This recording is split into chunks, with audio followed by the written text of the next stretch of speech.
Ladies and gentlemen, there comes a time in every show where you have to admit you made a mistake, walk back on something you said wrong. We're not afraid to do that here at Tantric Awakening. On second thought, perhaps it is better to wait till you're married to try having sex. Maybe there's something to be said for purity culture. Nah. I'm just kidding. Happy April Fool's Day, everybody, actually. Yeah.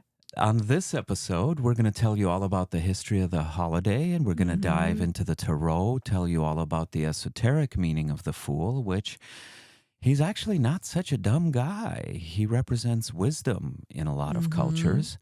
So, yeah, join us, and we're going to learn all about the wisdom of the Fool today.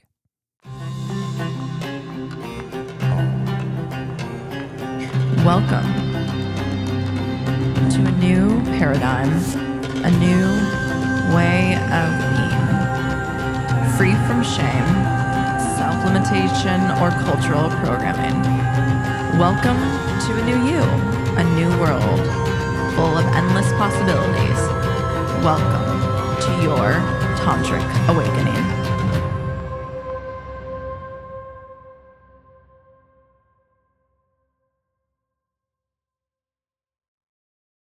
So did you know, beloved, in a royal court, the fool, the court jester, is actually considered one of the king's advisors.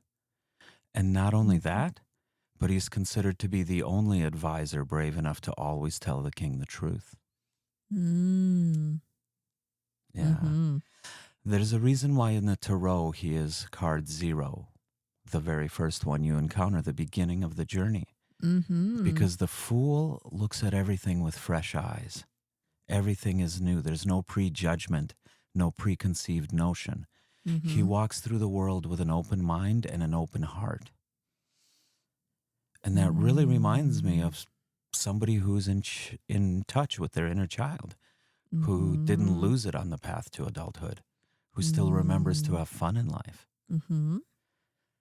So what do you think? What can the fool teach us? What lessons does he bring? I mean, so many. I mean, like what you're talking about the inner child. To me, the Fool is really connecting with the audacity to challenge the status quo in your own journey. It's really being able to become the observer of your journey and allow yourself to grow or expand in a certain area of life, you know, whether that be relationships, love, whether that be your spirituality. I really feel it's the hero's journey at the core of it. The very beginning of it. Really being able to start fresh, and that question being prompted. I know that you and I have prompted with each other and other people is, if you could have a blank canvas, a new beginning, what would that look like for you? So yeah, at the core of it, it's having the audacity to dream, to really, like Willy Wonka, to imagine yourself going after that dream, trying that new thing, going from like the comfort zone that is so easily a place where so many of us can get stuck, and going into what I call the stretch zone. And it's not the panic zone where you're like overwhelmed, but it's the place where you're stretching yourself. Well, it's interesting you say that. Some of the references I found looking into it. The fool has the number 0 for someone ready to go in any direction, open to all possibilities. He belongs nowhere, has no past, and therefore is open to an infinite future. Almost exactly what you said. Every moment is a new beginning. In Arabic, this is interesting. The letters that spell the number 0, the O, has the shape of an egg and actually symbolizes the origin of life itself. The Fool can also represent change, motion, and the readiness to jump into life with no cares ever. The Fool knows no difference between possibility and reality. The 0 means a total lack of hope and also fear. The Fool suspects and plans nothing. He reacts directly to the current situation. Nothing is calculated and nothing is hidden. Ooh, that's deep. Right? Very poetic. Right? Wow. That's why I wanted to read it word for word. Yeah, that's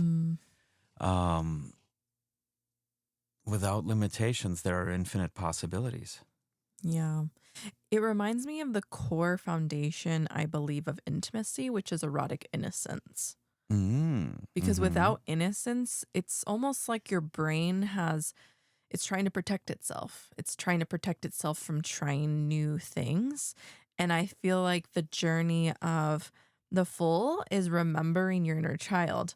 Because even in inner child work that I do and have done on myself and empower and encourage other people to nurture, is it comes back to that energy of and response in our journey, not to judge that part of ourselves. Because I feel like the Fool, that card in the deck, can honestly be thrown out. I mean, how many times have you pulled out, I know I've done this, but pulled out the regular, the card deck, and then like the Fool card, you just throw that out. But the Fool card is really essential. Isn't that interesting? It's very essential. And I didn't understand the value of it until later in life. But, when you have connected to your inner child and you're growing up and you're going through initiations and portals, like, for example, one of the major ones that everyone goes through is their Saturn return. I think the journey of evolving and ascension essentially is bringing your inner child with you, bringing that innocence with you. Because I feel like sometimes culture likes to hold on, or the matrix itself, the matrix wants you to forget about the Fool inside of you and to really suppress it and get so caught up in the mind and so caught up in the masculine, and that the Fool seems like, in a way, this is just coming through, I feel like the Fool is in some way the divine feminine. It's like the part of us that is like almost maiden energy, which maiden energy can get a bad rap, but it's not. The maiden energy is that free spirited, I think about it as a woman, I think about it as the fairy, or Tinkerbell, and this energy of mystery and play and exploration. So yeah, that's interesting that you say that, because in the major arcana of the tarot, for every masculine, the Hierophant, there is a feminine aspect, the High Priestess. The Magician, who is card 1, follows right after the Fool. There's no feminine counterpart. There's no witch. There's no sorceress. Yeah. I mean, maybe, tarot originated during the time when they were all deathly afraid of witches, but perhaps you're absolutely right. Perhaps the Fool is the feminine counterpart to the Magician. Yeah. Because he's the only one that doesn't have a... Yeah, I've never made that connection. A wife. Right. Yeah. I love that. The importance of play is what I hear you speaking into. The importance of remembering your childlike self. Because you're right, the matrix does make us forget, because then it becomes that much easier to conform to structure. Right? And structure is almost the opposite of possibility. It defines everything.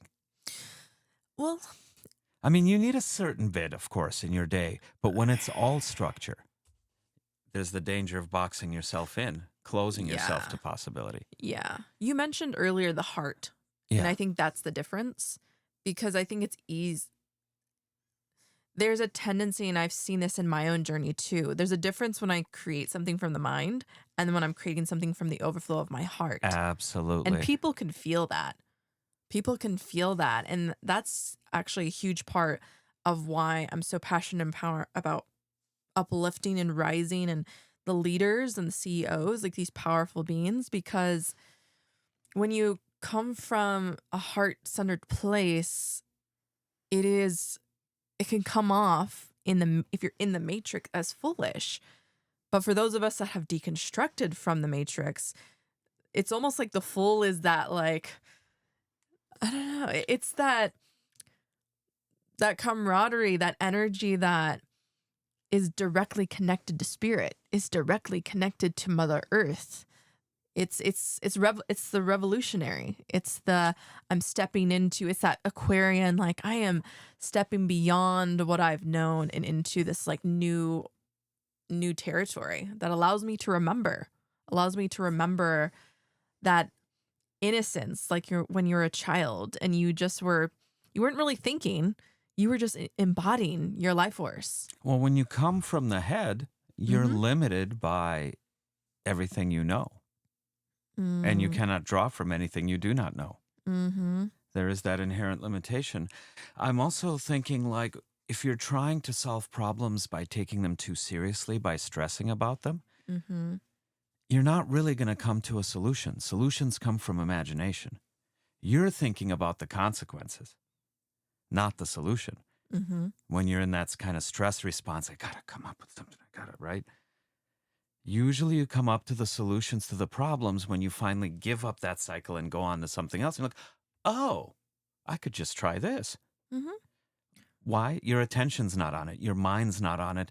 You're in effect, it's not really play, but in effect, you're doing something else. It's kind of like play, you know? Yeah. And that's when the solution's going to come to you. When your imagination, when the pressure's kind of off your imagination, you know? Yeah. Yeah, it reminds me of the work of somatic work and embodiment. And because so much of my journey is around the inner child, this has been absolutely instrumental for me to rewire my brain to go into the heart, to really be in the body, because it is easy to disassociate. It is easy to disconnect. And oftentimes I've noticed as well, like people, this happening and them not being aware of it, of them, that they're disconnecting to their intuition, to their gut instincts. So when we can really take take that space to really go into the body, whether that be like conscious breathing or dancing and sound, like all these are here to regulate our nervous systems, regulate ourselves to, just come back to our center, come back to that, that innocence. I'm reminded how you and I sometimes resolve conflict, you know? You know, and yes, you guys, guess what? We have things we have to work through too. We're not perfect. What we share on the show are lessons we've learned born of experience. Yeah. But when there have been tense moments, when there have been disagreements, what usually snaps us out of it? It's getting into the body some way. Sometimes we dance it out. Sometimes it's a good joke. The fool comes to the rescue, right? Yeah, you've helped me quite a lot with that. Well, what it does is it shifts the vibration. It's a pattern interrupt. It shifts the vibration. So you can consider whatever's happening from a different vibration, from a different perspective. Or even a loop, a thought loop. When you get in a loop, you are in your head. That's where loops happen. So it's anything that brings you into the body. Sometimes we hug, sometimes we wrestle. Once we had a sword duel. But like all of these things, what they have in common is it's movement. It's in the body. Yeah. It gets you out of the head. The head is where you start to go into cycles. And one thing I would like to add to that is the more you attune to your reactions, your reactivity, and you create the space in between that reaction and a pause for you to make a new choice, what I've noticed is that when you can allow yourself to be in that space and become the observer and find your roots in that space, that's where I've developed the alchemist, the understanding, the attunement of, oh, I understand that I'm in a reaction right now, and I have this tool to move through this. And it reminds me of the wild. It reminds me of animals in the wild when they're being chased or attacked or they're feeling threatened, what animals do, and I've even noticed this in kids, is that they let energy move through them. So like a kid will feel something like crying, for example, they're feeling down and they'll cry and they'll feel it. And what I've noticed as a teacher to kids in past roles before is that they're able to transmute pretty quickly. And it really comes from that shift of mindset or getting their mind off something, not to suppress what they're experiencing, but to acknowledge them and validate, like, that totally makes sense why you're feeling that way, but really shifting it so they can come back into their body if they've been feeling like, and that's what I feel like emotional intelligence is. And that's what, as an adult, this is something I've retrained my body and my nervous system through this like self-talk around, my body, my inner child, my inner teen. So yeah. You see it in the wild when a gazelle or a zebra gets chased by a lion. If they survive, they will, they'll whinny, they'll hop up and down. You totally see them shaking that energy off before they go back and rejoin the herd. Yeah. And it's a practice. Like, there's so many times. I mean, you've seen it. You've been part of my journey for 3 years now and probably in prior lifetimes. But there's been so many times when I've been triggered. And what I've learned is that remembering your power and remembering who you truly are is that self-compassion, that self-love that you give yourself. Because that innocence, the innocence of you is worthy of being witnessed. The innocence of you is worthy of being seen. And that's why for example, when I think about the full, like, I think about all the archetypes that I utilize personally to activate myself into more of my center and my erotic expression and even my inner child expression. Well, this is why I kind of felt pulled to do this episode. I mean, besides the timing of it being April Fool's, but like you said, the fool is often thrown out. Just like he's thrown out of the deck when people consider their archetypes. They go for the witch, the seductress. They go for the powerful ones. Men go for, the warrior, the knight. Everybody kind of throws out the fool, but the fool has so much wisdom to give us, actually. Yeah. I'm thinking to Robin Williams' character in the film The Fisher King, because he's effectively the fool. Yet most of the wisdoms, most of the lines that kind of make you go, huh, and think about life come from his character. He's the fool, but he's the one spouting wisdoms, and he is the one that's non-conforming. He shakes up everybody's routines, right? Shakes them out of their seriousness so they can look at life a different way.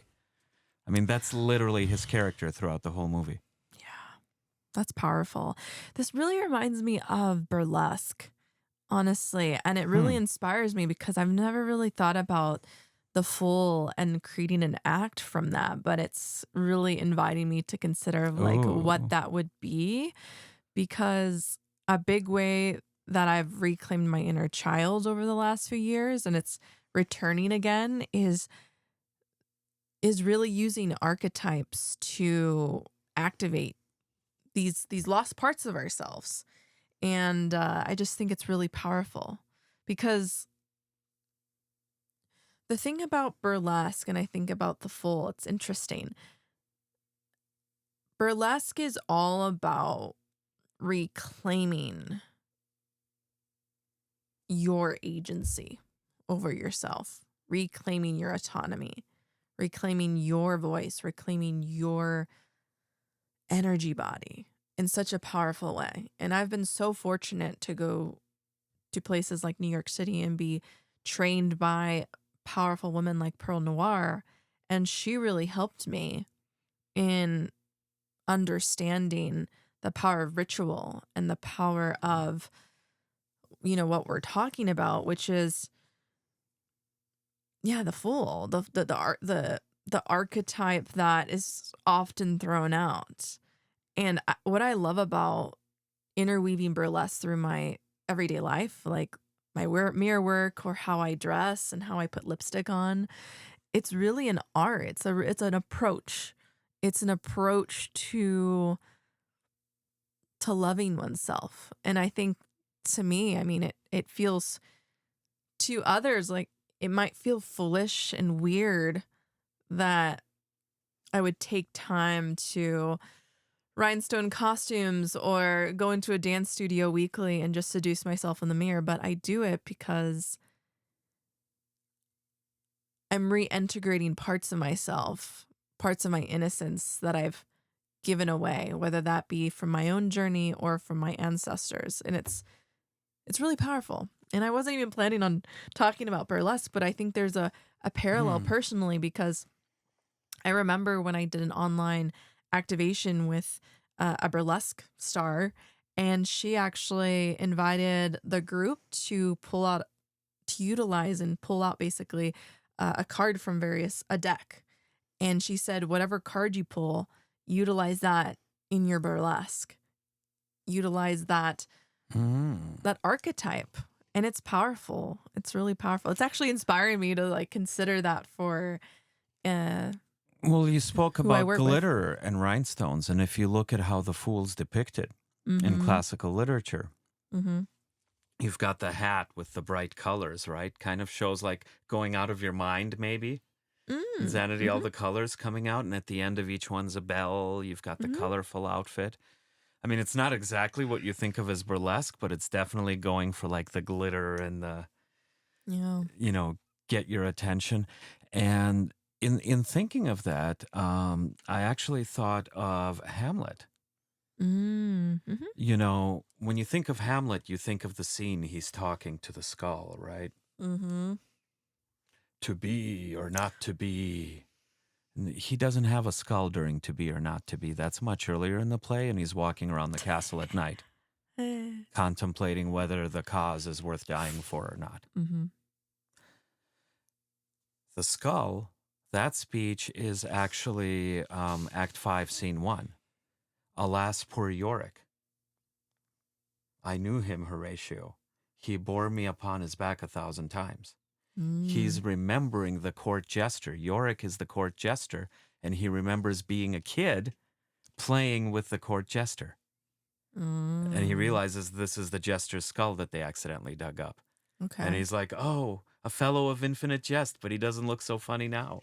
You know? But he's honoring the fool. He's honoring the fool and all the wisdom that he learned from the fool as a child through their games.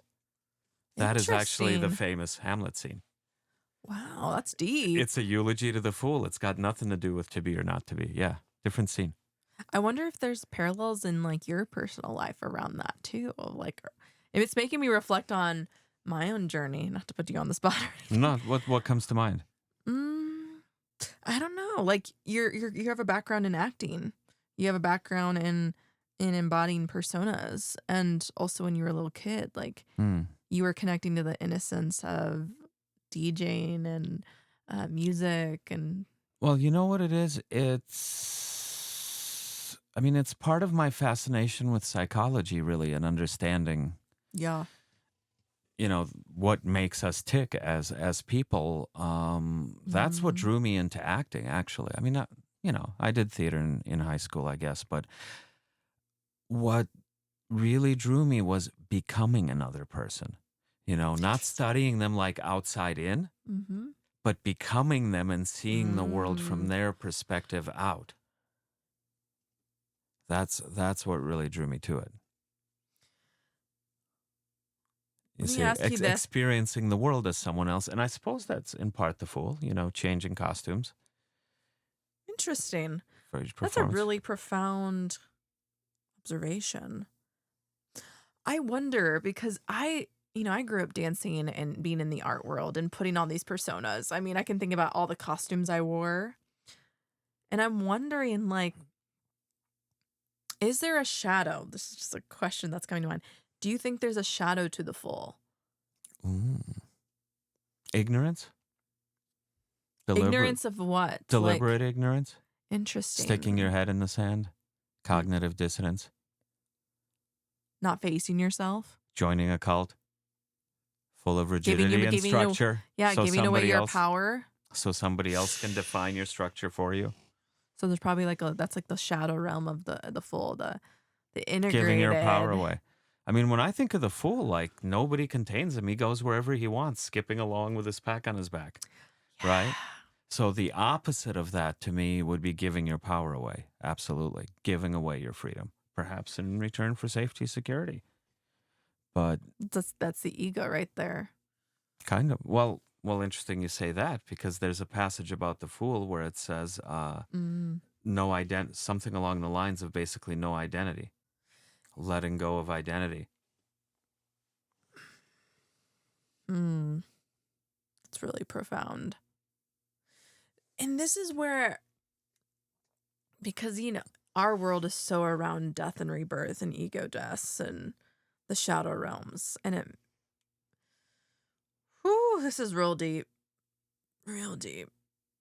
It reminds me of something that's just coming through, of the pandemic right now, of solar plexuses not fully online. Because the solar plexus is connected to our identity. Absolutely, it is. It's interesting because I feel like the solar plexus is so calcified for so many people because they're so attached. And you've helped me understand this in my own journey, is become so attached to where they are right now that the idea of the Fool is somewhat threatening. Of like, what do you mean I could be something different? What do you mean? What do you mean I could be a burlesque artist and, wear these kind of costumes? What do you mean? I feel like that's I'm right actually going to touch on that a little bit when we get into the history of the holiday. Okay. But you touched on something with the solar chakra. I don't like to call it the solar plexus. Because it's not here. We are so disconnected from our solar chakra, we often draw it in the wrong place. There is a chakra here. Well, it's in the lower belly, right? Between your heart chakra and your solar chakra, which is just below the belly button, yes. Okay. See, we can't connect with it because we look for it in the wrong place. Right. There is an energy center here between the third and the fourth chakras, between the yellow and the green. It's what's known as the prana center. This is where you breathe prana energy in and out of your body. Awesome. Yeah. Okay, this is a great way to do an energy cleanse. It encompasses all the chakras, so it's usually kind of pictured like a white, or maybe like a pearlescent white. So there is an energy center here. It's just not the yellow one. Yeah. And therein lies part of the problem. We're directing the wrong frequency of energy to the wrong spot, which causes a disconnection. Makes you wonder if it being drawn in the wrong place is just an error or omission, like passed over time, or if it was deliberate, perhaps, to create that disconnection. But yeah, it is the hara center. It is an inch or so below your belly button. And I think it's the most misunderstood of all the chakras. And it actually speaks into the structure versus play and the Fool a little bit. Because it also, besides identity and self, it represents willpower. When you ask the average person to define willpower, they say forcing yourself to do something you got to get done, being disciplined. I think if you have to force yourself to do something, that is not empowering. In fact, that is the most disempowering thing you can do. You're conquering your will. You're not strengthening your will if you force yourself to do something. Yeah. Willpower is knowing your will, choosing your goals so they themselves are the motivation. You don't need pep talks. Pep talks are fun. They're nice, sure. But you shouldn't need them. The goal itself should fire you up. You pick the right goal that activates your will, so you don't have to force yourself. You're drawn to it. That's willpower. The power of your will, not subverting your will. You see what I mean? Willpower is empowering your will. What do I really want to do? What am I really meant for? You spoke into this a little bit as far as like heart-centered leadership. Okay. 3 years ago, I was invited by Stanford Business School to speak to some of their graduating MBAs. And part of a panel, not just myself. And heart-centered business leadership was the topic. And the speakers that went before me spoke into things like customer retention, getting your customers to come back and buying from you again, building relationships. They talked about building relationships with your employees, to lower turnover, understanding them. And then it came to me, and I don't know, I was just, I was Go for it. in one of my moods. And I'm like, I've heard a lot about how to coerce your customers into buying more, and a lot about how to coerce your employees into staying longer. But none of that strikes me as heart-based leadership. You know what I mean? That's not leading from the heart. That's figuring out how to manipulate the hearts of others. Oh, come on, baby. Tell them. Heart-based leadership is when it's like your joy comes through, when you bring play to work, right? Some of the best inventions got created that way. You bring play to work and you come from a place of wanting to serve, right? Your heart connecting to other people's hearts. Absolutely. The best products are made when you identify a problem and you solve it, when you make somebody else's life a little bit better, right? Look at how most companies are run today. Yeah. Squeezing every bit of profit from their customers, from their employees, right? Whatever you can get away with. That works, but only for so long. It's a finite resource, right? You want infinite resource, you come from the heart, right? And I think that's exactly what business is missing, actually. And I mean, you said it. The heart is connecting also to your feminine. It's nurture your customer, perhaps. Help them get to the next level. And this is why I like that. Here we are talking about fools, but who are we talking to, right? The leaders, the people that are going to make change in the world. Come on. Right? Yeah. We're talking to you. Yeah, we're talking to you. We hope to connect you to your heart, because you guys are the ones that are going to make the difference. Okay? We are here to empower the leaders of today and tomorrow.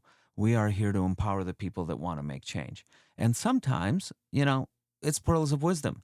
Sometimes we got to tickle you a little bit. We got to get you to lighten up. Yeah. I could feel my heart chakra like tingling right now. It's so powerful.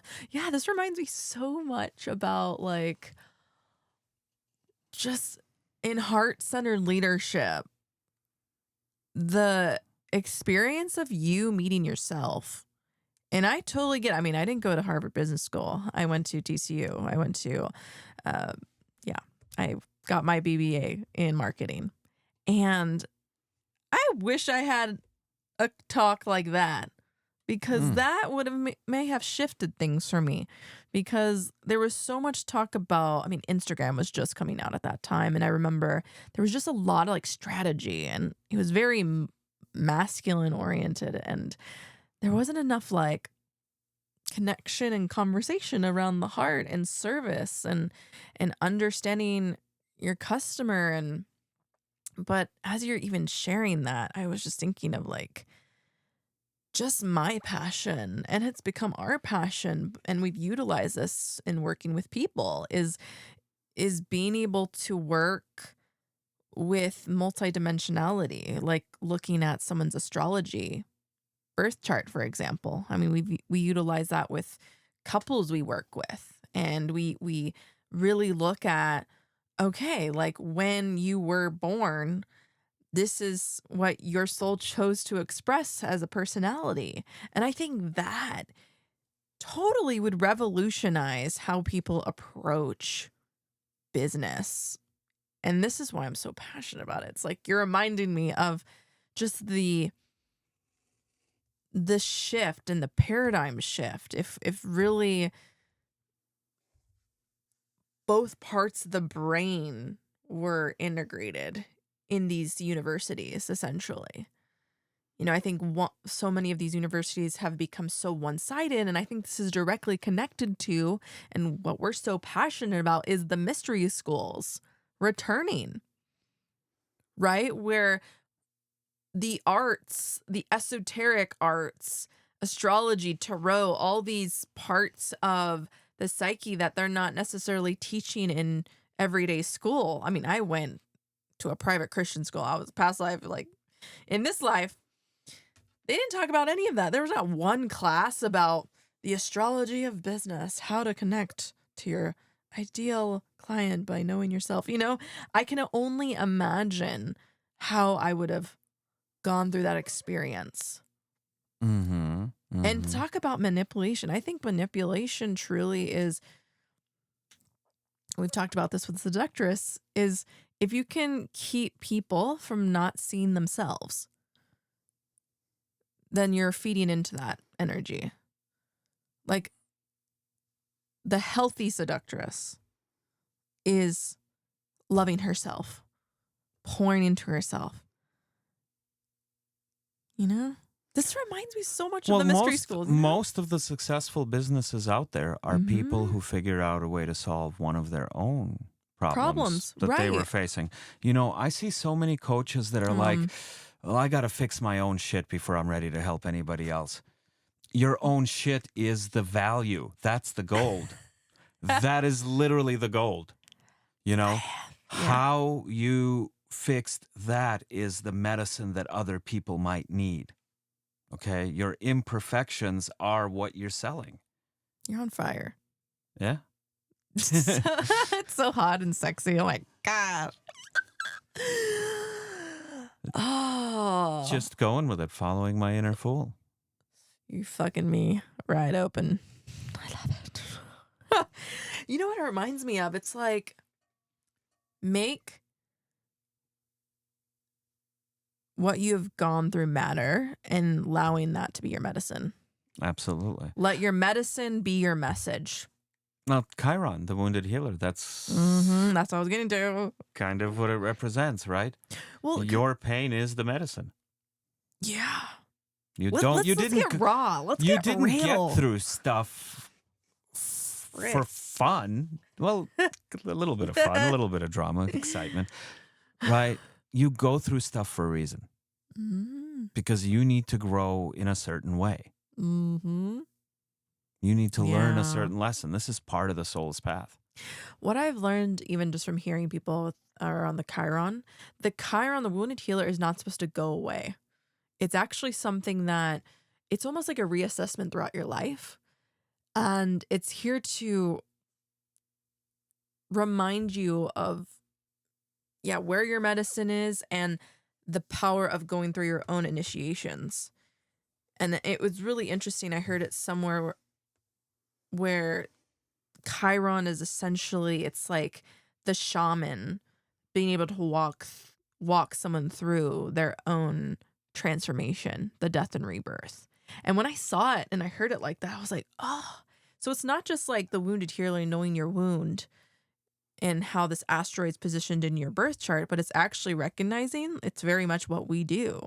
We help guide people through their portals of transformation. And I think that's what a good coach will do. A coach will guide you into your own power. So you rise. You don't stay in the ashes or the fire that's burning. And I know so many of you just went through a powerful eclipse. I mean, we're in Aries season still. So you're going through that fire and it's like, oh my gosh. And here's the thing. Let yourself burn in the fire and allow yourself to receive support in this as well. And I want to plant this seed as well. We've talked about this before, but just a reminder, we are in the 9th year in the numerology. Next year is 0. Wisdom, right? Full Next circle. year is like the full of the year. So right now is the time for you to shed and to really go through the fire and to come alongside powerful beings like Andre and I, who have gone through these initiations, who understand these wounds, understand, our biggest thing has been just learning how to communicate better in our relationship. That's been a huge initiation in our journey in light of the wounded healer. We have literally had to learn how to work through your fire, Mercury and fire, and mine and Capricorn, because I'm methodical and I'm like A, B equals C, you know, and yours, it's you'll bring the heat, you know. Heat and stubbornness don't always make for an easy combination. Isn't it interesting that we had some of our biggest breakthroughs, though, during Mercury retrograde? Right, yeah. It took Mercury getting out of the way. Revealing. Do you see the irony of that? Yeah, revealing. Yeah, reveals. Everything that's happening right now is just to reveal what's going on under the hood. And it's not for you to be, I mean, it can be daunting. Like, I'll be honest with you. Like, my Chiron, and this is my medicine, talking about like your medicine, what you've gone through is your medicine. My Chiron's is actually in Leo in the 6th house. Leo in the shadow, it's very much connected to the inner child. And so a big part of my journey is to learn how to be seen, not only in like my creativity and my art and dancing, but also in my embodying my sexuality. It's interesting, right?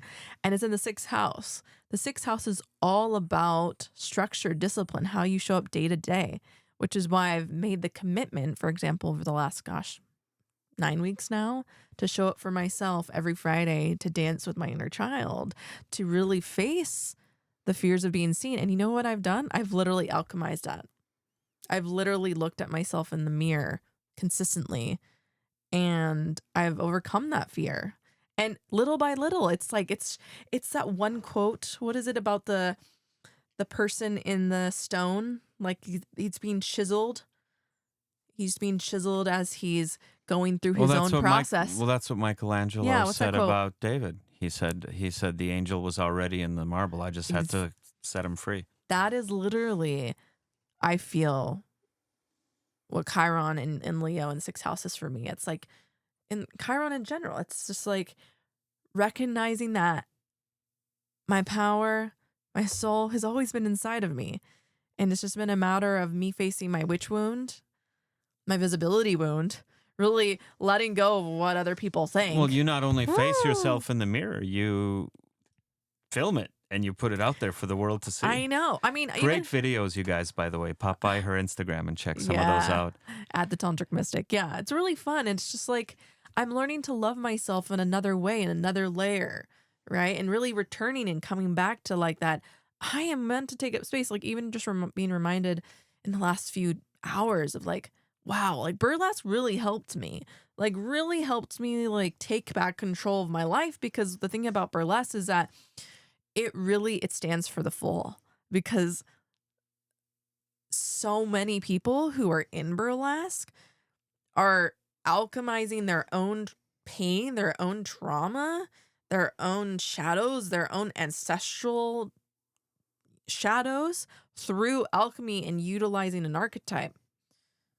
Yep. Becoming the goddess, becoming the oracle, and stepping out and being seen. That's why I like it. And what I love about it, it's like, even today in the studio, I was literally seducing myself. I was literally just like slowly like caressing my arm, and I was just like, oh, like I remember just the joy of just being in a body. And granted, I've done all the things. Like I've competitively danced. I've done all the things as far as performance, but like there's nothing like coming home to yourself and devoting time for your own like medicine, right? Anyways, we're just going on a tangent today, but it's so fun, just flowing my heart. Well, let's talk a little bit about the origin of the holiday, because you spoke about the 9-year and then we're going into the 0-year. Yeah. Interestingly enough, the origin has to do with the start of the year and the debate over when the start of the year is. You know, I hate to break it to you guys, January 1st wasn't always the start of the new year. Yeah. It was the spring in most older cultures, in most pagan cultures. Whether it's Chinese New Year, whether it's Persian New Year, whether it's, you know, when pagans celebrate it, but it's the spring. It's always somewhere around the spring on one side of April 1st or the other. And I know this we've in the past with my coaching clients, you see, the reason you fail in so many of your New Year's resolutions is because you're doing them in winter. What does every mammal want to do in winter? Hibernate. Absolutely. You don't want to start new projects. Winter is for going within. It's for integrating everything you learned the year before and perhaps starting to formulate some plans and visions, right? It's spring when everything grows, when everything sprouts through the frost and through the ground and comes up to reach for the sun in the sky, right? That's spring. I actually did this test with my coaching clients, and we set our New Year's resolutions in spring, and the amount of people that accomplished their resolutions went up 5-fold.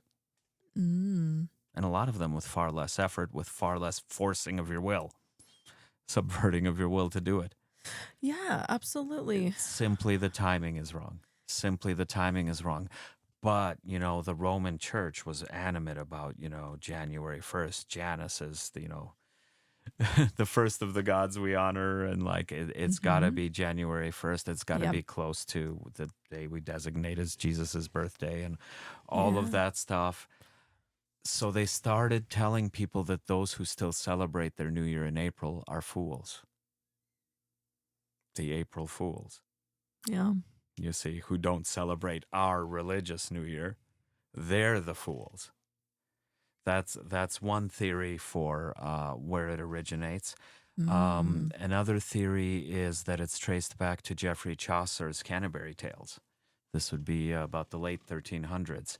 One of his tales is the Nun Priest tale, where a vain cock is tricked by a sly fox on the 32nd day after the start of March. Well, March has 31 days, so the 32nd day after the start of March would be April the 1st, when the cunning fox played the trick. So that's the other thing that's associated with this particular day. But isn't it interesting? It comes down to, again, kind of the rigidity of forcing everybody to have the same view is literally within the origin of this holiday. This is when the year begins. We're going to do it by when the temperature is coldest or when the light's lowest. Yeah. We need some kind of marker, and we need everybody to conform to the way we do it. Otherwise, you'll be ostracized.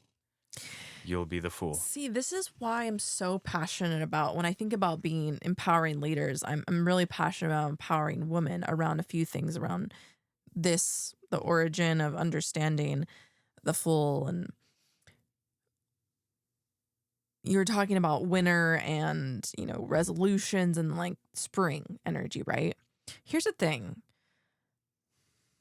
One of the core foundations of what I am very passionate about empowering women in, especially if you have a business idea or you're already a business CEO, I'm passionate about seeing women embody their witchy era. And what that means is really directed to what you're talking about, because a powerful woman in business that attunes to her menstrual cycle understands what phase of her cycle she is in.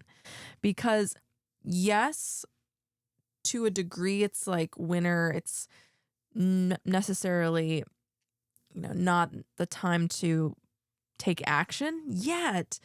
What I believe is that women attuned to their inner spring during their menstrual cycle, there's something to that. And why it's so important is because when a powerful woman, not only in business and how she's shifting through creativity, aligning to her menstrual cycle, I also find that the next level of initiation, and this is what I'm so passionate about in our mystery school and what we're passionate about offering space for, is if you're a CEO and you're also not only connected to your menstrual cycle, but you're connected to the astrology, and you understand the timing of what certain planets are doing at certain time, there is such a greater ease of surrendering.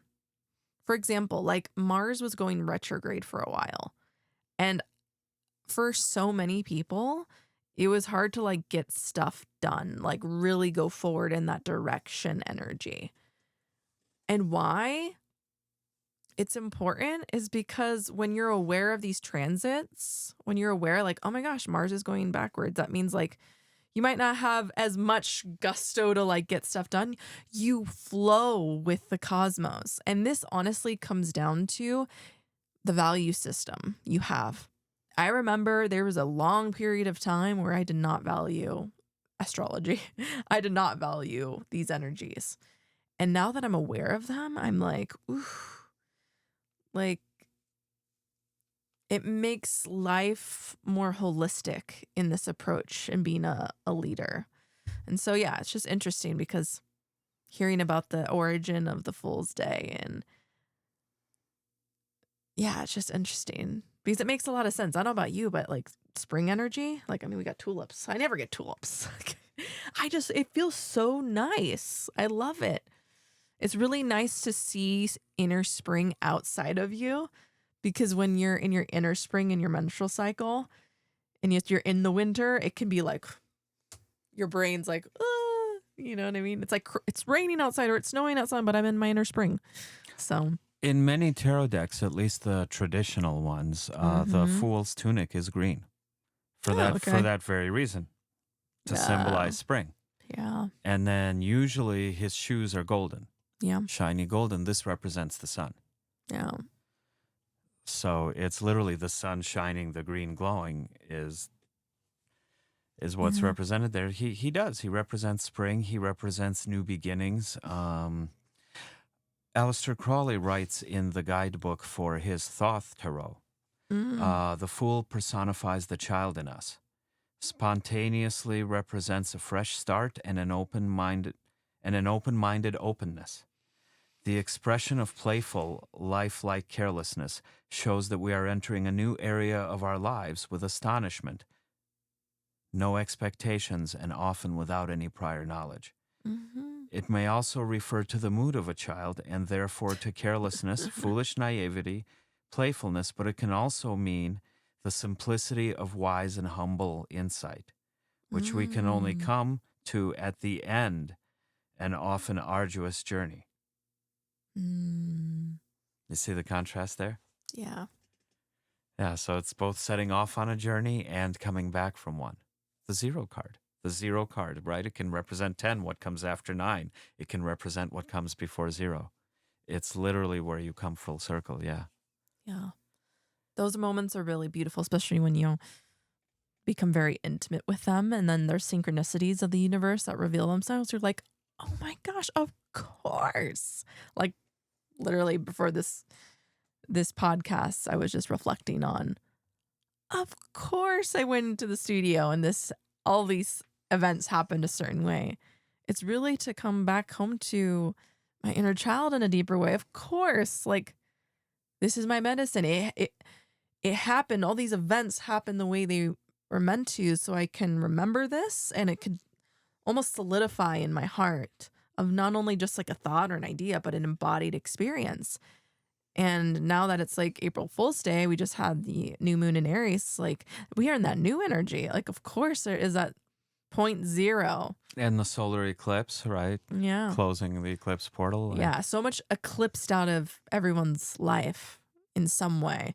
And now there's that new baby energy, right? Like you just came out of the portal of the womb and you're like, ooh. Now that we've done all that purging, now that we've done all that intense transforming and transmuting, yeah, it's like it's time for the new beginnings. Yeah. We're on the ascension right now. From the underworld, from the darkness, and it's slowly, a lot of people. I'm feeling it, and I'm goddess of the underworld. I know the underworld so deeply, so it's nice. It's like smell the roses. Like I never get tulips. Smell the tulips. Have I ever smelled a tulip? I've never smelled one. Anyways, yeah. So I will say too, please go to my Instagram on the Tantric Mystic because I'm definitely passionate about this fresh energy. It's that energy after a woman goes through her period and she's just coming out of her little den and she's like, ooh, the inner child's like, what's going to happen? And that's the magic. That's the Fool of like the possibility energy. And so I want to invite and like give you guys an activation for the women there. Like give yourself like permission right now. Just like take a moment, close your eyes, just really give yourself permission to dream a bigger dream. Like if you could allow yourself to just be anything you could ever be, whether that be how you look, how you dress, how you talk, like what would that be? And declare it. Like write in the comments what you would want to embody, or write it down. Like when you have the audacity, and I've been talking with this in a woman in my mastermind, the biggest thing around being seen is like having the audacity. Like you can have the audacity to claim this wild idea that is percolating in your inner spring. Like have the audacity to embody that. Have the audacity to dress up. Have the audacity to, just to play. Like, and this is coming from someone who has had the privilege and honor. It's not been easy, but to reparent my own inner mother and to really talk to my inner child in a way that's so loving that she was like, oh my gosh, yes. Like, of course I can. Of course this is my birthright. Of course. And here's the thing. If you want to, and this is my medicine, my magic, it's like sacred sexuality and inner child work are of the same coin. If you want to be more intimately aroused by life, becoming the cosmic orgasm that literally exudes life force, not only to yourself, but other people around you, and in tantric union or magnetizing that person into your life, the biggest thing you could do right now is start declaring that you're worth it. Focus on your self-worth wounds, really get seen, be felt by other women. And this really goes for the men too. allow yourself to literally give your inner child the space to heal. And this is why I'm so passionate. I'm not just passionate about like seeing women reclaim their witchiness. It's about you developing your inner priestess. A priestess is essentially someone who has literally cultivated their energy body so attunely that they're able to hold space. The reason why there's not many priestesses out there right now is because they're not holding space for themselves. If you can't hold yourself, it can be harder to hold that of others because it's going to bring up all your wounds. But here's the thing. I'm here to call you into the priestess era. That's my motto. You'll see it on my Instagram. Just like both of these archetypes will make you a powerful leader, not only in your business, but in your relationship. I mean, literally even today, I did business today and I seduced you into more of loving yourself. Speaking about Hada earlier, Hada is related to the womb. Men actually have a Hada as well, talking about the solar energy. And I rubbed his belly. I loved on him. I was literally the tantric priestess. And I was able to remind him of what the importance of receiving his own divine feminine. And him holding his own inner, that permission slip to surrender, which is, to some, it might seem like the Fool. The Fool's like, surrender. The Fool's like, surrender. So the Fool surrenders to life. He allows life to happen. Yeah. Instead of forcing his way through it. And, you're right. It would not be a Tantric Awakening episode if we didn't necessarily talk about the sensual, the erotic side of things. You're absolutely right. Eros literally means life force in Greek. That's what the word means. The root of erotic is eros. Yep. And it means life force, to be full of life. And as you were speaking into that, I thought of like the Fool in the bedroom. Ooh. They don't stick to a script. They don't stick to an agenda. They don't have an expectation. They get carried away with the moment. Right? And speaking to that, yeah. And sometimes those are the best lovers, right? When you get lost in each other. It's not when you're following a script. Right, first base, second base, right? No, it's when you totally get lost in each other. It's when you let go of the script and you let your mutual energy take you somewhere, preferably unexpected, right? Yeah. Aren't those the best lovemaking moments? Yeah, let's speak into like at least an example. It's totally surrender. It's totally surrender.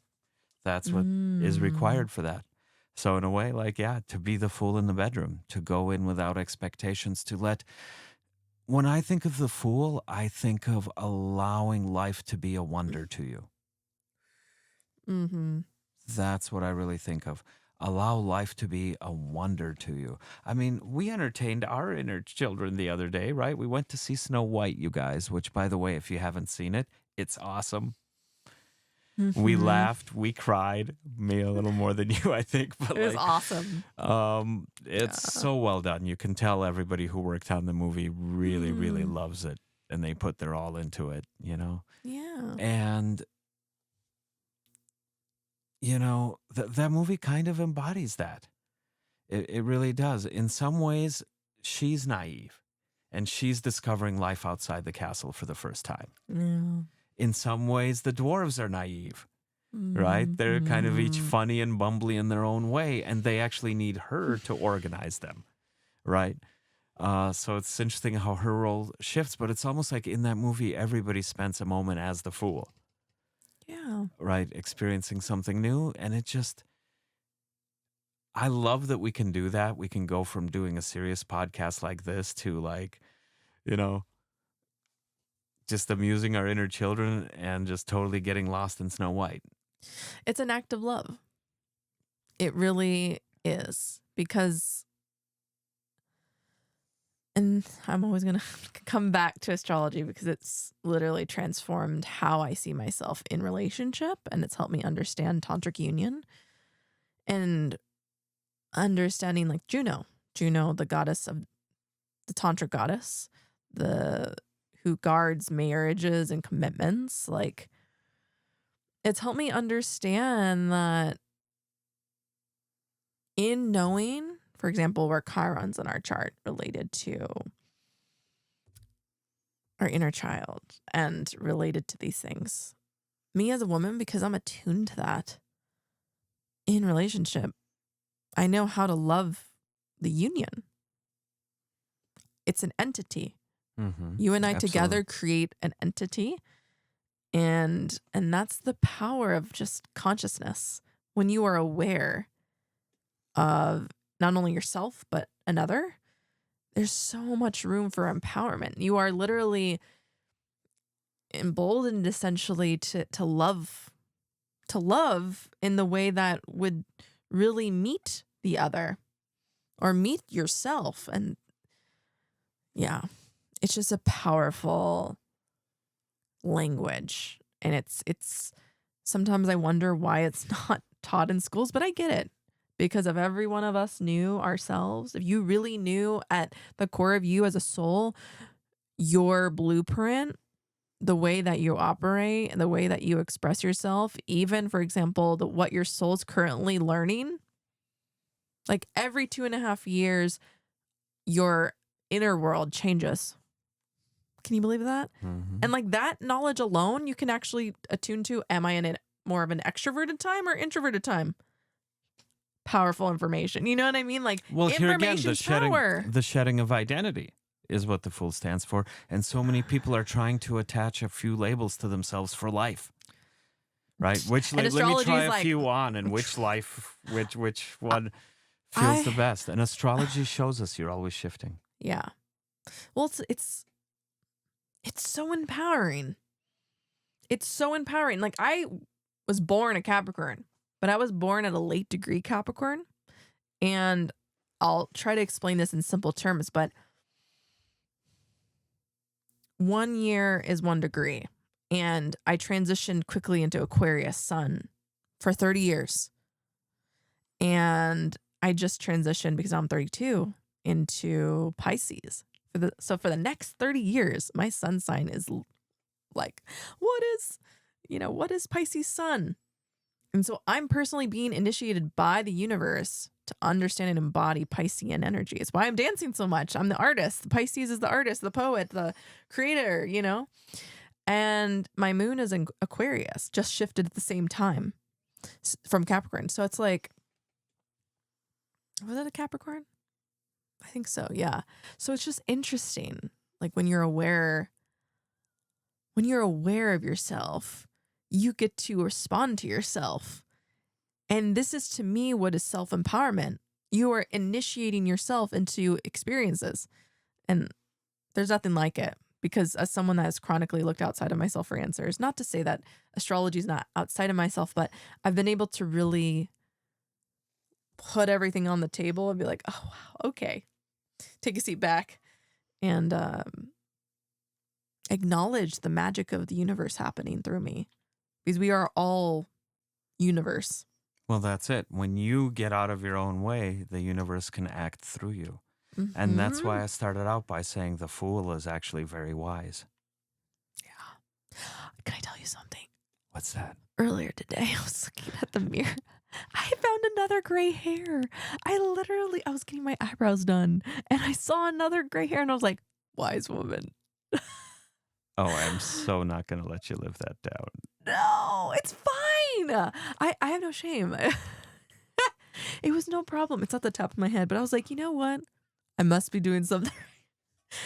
That's what I think. The fool is laughing at yourself because, like, am I afraid that I got another gray hair? I mean, I've had one gray hair, but now I have two. I felt that when I saw my first one and my second one and my third one. I was like, ooh, wise sorcerer. And then they kept coming and they kept coming and they kept coming. And eventually you get tired of seeing them. Oh, I'm only 32. No, I'm kidding. It's fine. Well, actually, that might look pretty over in time. Whatever. Beauty is within. We found that in the Snow White movie. What did she say? The evil witch was like, "Who is the fairest or beautiful? The most beautiful of them all." I mean, like, seriously. I mean, that's the other side, the dark side of the film. I mean, it is an exploration of the toxic feminine. It's literally like the unhealed, right? The vanity, the competition with your sisters, the jealousy, right? I mean, she's beautiful. I mean, she worked it, but I was like, whew. I mean, there are people in burlesque, for example, that embody some of these, what do you call it? Dark feminine archetypes. I think there's actually a land. Disney's coming up with a land for all the evil queens. Interesting, right? I think it is part of the psyche. And that's what these movies allow space for. It's like, ooh, because if I'm really judging the evil queen, have I been in that position? Maybe. Looking at myself in the mirror, who's the fairest of them all? Probably. I mean, I could probably think of trying to be the best Christian of them all one day, once in a blue moon ago, long time ago. You know? I'm so spiritual. I'm more spiritual than you, right? It's like a spiritual ego. Like there's a Christian ego. Like, how many of you converted? Oh, it exists in other spiritualities in the New Age movement, certainly as well. Like, yeah, you see it a lot. Yeah. What is jealousy? Jealousy is highlighting a need of yours you've been ignoring. You see somebody else satisfying their need instead of you, right? It's whenever you feel the ting of jealousy, it's pointing to a part of yourself you've been ignoring, a goal you haven't been moving towards, something like that. Yeah, it's definitely real. And as someone that has dealt with like anxious avoidant attachment and has been learning to become more securely attached to myself, absolutely. I think I've reframed it, and to me, like, jealousy is being able to acknowledge and celebrate in another. For example, like I follow people that travel all the time, and I know that's something on my vision board of like more consistent travel, and I can respond in one way. I can be like, oh my gosh, like, oh my God, why does she get that? Or I can be like, oh, it's only a matter of time.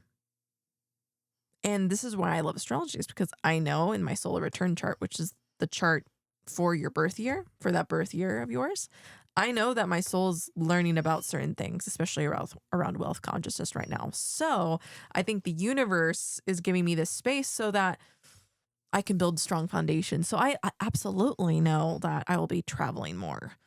Absolutely. It's only inevitable because my frequency is rising and I'm embodying the energy that will naturally attract those things to me. Where I'm like, first class for two. Well, you're speaking into the essence of the Fool. And by the way, you guys, join us next week because we are going to be all about wealth and energy and sexuality, how these things weave together. Yeah, little powerful. teaser. But so many people tell themselves, I can't afford it. Right. That's a limiting structure. That's a limiting belief. You know what the fool would say? How can I afford it? That's it. There's no limitation, open to all possibilities. It's not I can't afford it. It's how can I afford it? That's the foolish approach. And actually, I'm thinking like in the investment world, one of the best-selling investment like advice type newsletters is called Motley Fool, actually. Interesting. Now that I think of it, shout out to you guys. What is that? What is that? It's a newsletter to inform stock investors. It's called Motley Fool. It's called Motley Fool to remind you to have an open mind. Absolutely. What? It's one of the biggest brands in investing. I used to read them. Yeah, absolutely. Did it challenge your mind when you read it? Like, I just thought it was cute. It attracted me. Oh, wow. But yeah, how can I afford it? Be open to all possibilities. Why limit yourself in that, or guys, really in anything in life? Yeah. I guess that's the message really of the show. If I was to... Use the root of it. What I'm taking away from it, stop limiting yourself is the message of the Fool.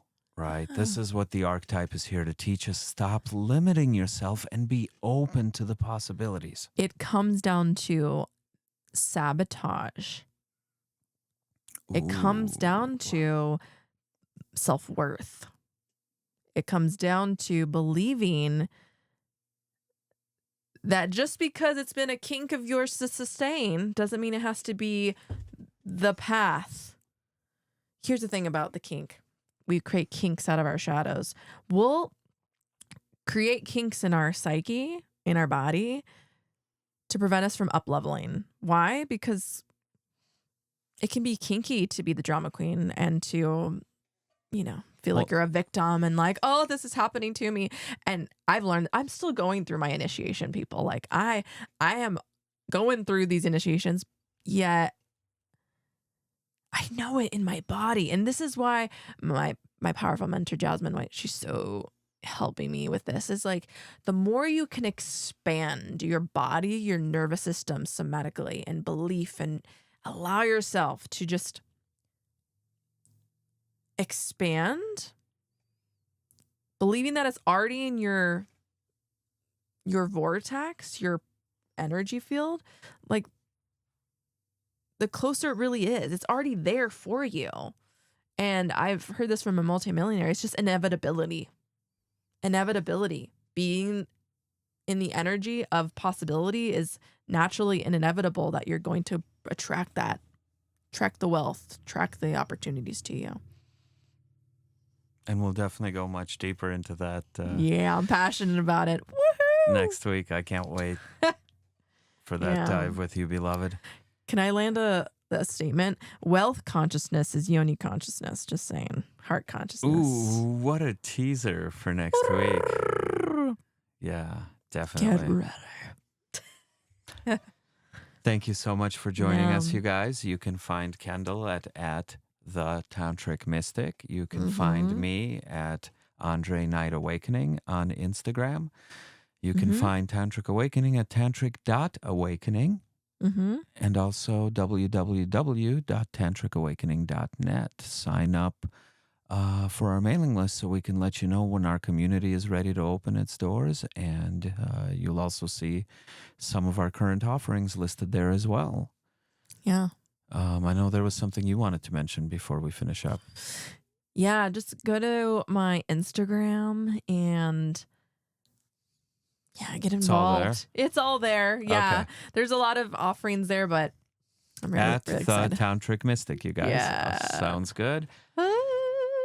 Happy April Fools. Happy April Fools. Keep an open mind and let the world surprise you. Yeah. See you soon.